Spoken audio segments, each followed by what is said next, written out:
कैसा इंटरव्यू हुआ आपका? अच्छा था इंटरव्यू, बढ़िया था। जी। कितनी देर चली इंटरव्यू? 25-26 मिनट चला होगा। 25-26 मिनट। तो क्या सब क्वेश्चन पूछा गया? लार्जली तो मेरे डेव से रिलेटेड ही था सब। जी। और थोड़ा बहुत ऑप्शनल से रिलेटेड था। थोड़े कुछ क्वेश्चन ऐसे थे जो मैंने एंटिसिपेट नहीं किए थे, बट लार्जली वैसे थे जो आप कर सकते हो, सोच सकते हो पहले से। जी। अपना अटेम्प्ट, मीडियम वगैरह बताइए, एजुकेशनल बैकग्राउंड, नाम वगैरह सब कुछ।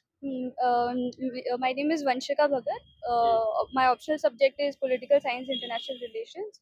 और attempt third attempt first interview optional political science बताया मैंने, और ग्रेजुएशन सब्जेक्ट भी तो पॉलिटिकल पहली साइंस बार में आप कैसे यूपीएससी भवन तक पहुँच गए डायरेक्ट? है। बस थोड़ा स्ट्रेटेजाइज किया मेंस के टाइम पे, अच्छे से ऑप्शनल को फोकस किया, एसए और एथिक्स पे ज़्यादा फोकस किया, तो आई थिंक। मैम आजकल ऐसा आ गया है कि प्रीलिम्स में ही बच्चे ज़्यादातर फँसते हैं। तो प्रीलिम्स के लिए क्या करना चाहिए?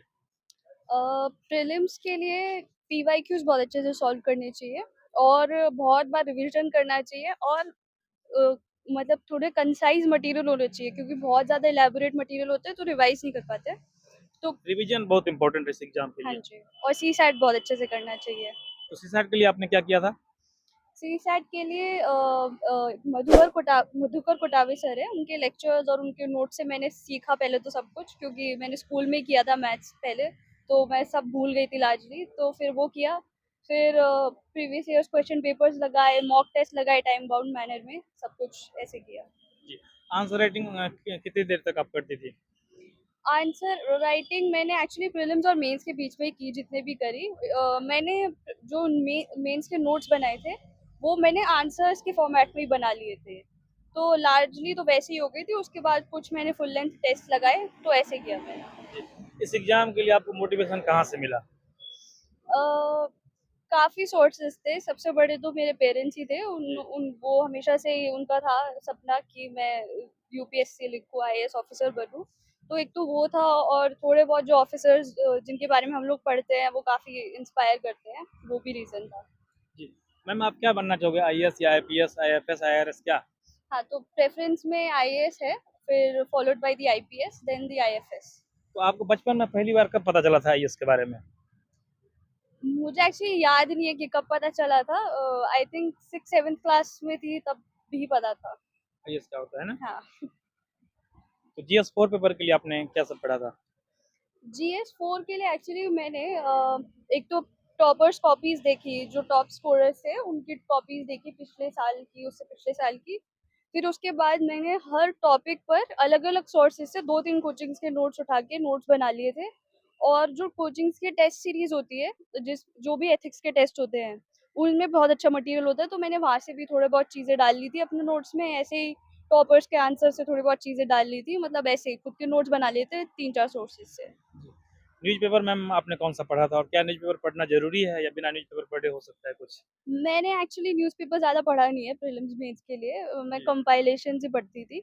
इंटरव्यू के लिए तो मैंने बहुत अच्छे से पढ़े, दोनों ही पढ़े, इनफैक्ट द हिंदू और इंडियन एक्सप्रेस दोनों। तो आई थिंक प्रीलिम्स और मेंस के लिए तो हो जाता है कंपाइलेशंस के से भी अच्छे से, आराम से।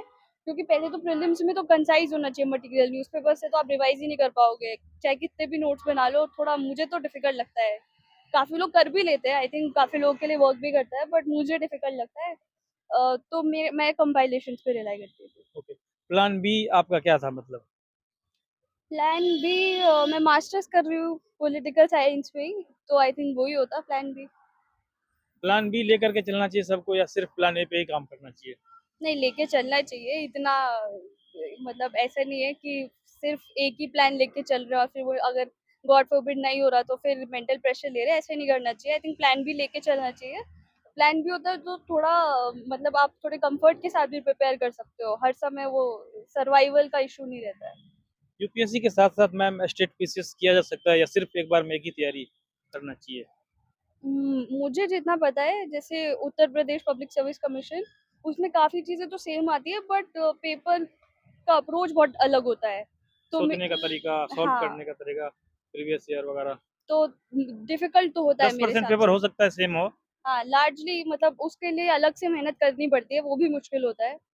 तो मेरे ख़्याल से तो यूपीएससी का एक अटेम्प्ट तो देना ही चाहिए, बिल्कुल व्होल हार्टेडली सिर्फ़ इसका। जी। मैम पूरे दिन का अपना टाइम टेबल आप बताओ कि दिन की शुरुआत आप कैसे-कैसे करती थी फिर? एक्चुअली डिपेंड करता है, मतलब प्रिपरेशन के किस स्टेज में है। अर्ली स्टेजेस में तो जैसे प्रीलिम्स से काफ़ी टाइम पहले हो तो आराम से भी कर सकते हैं थोड़ा, और ऐसा कुछ सेट स्केड्यूल नहीं था। बट मतलब लार्जली पूरा डे ही रिवॉल्व करता है अराउंड स्टडीज ना, तो वही कि जो गोल्स है एक दिन के वो करके अच्छे से उसके बाद थोड़ा बहुत चिल भी कर सकते हैं, वो मैं तो करती थी अच्छे से। और closer to prelims, closer to mains, closer to interview obviously कुछ नहीं करोगे आप ये सब, बहुत 12-12 घंटे भी पढ़ोगे, 14 भी पढ़ोगे, तब तो closer to exams. But normal time पे 4-5 घंटे भी काफी होता है। ओके मैम, थैंक यू, आपने टाइम दिया। Thank you sir, thank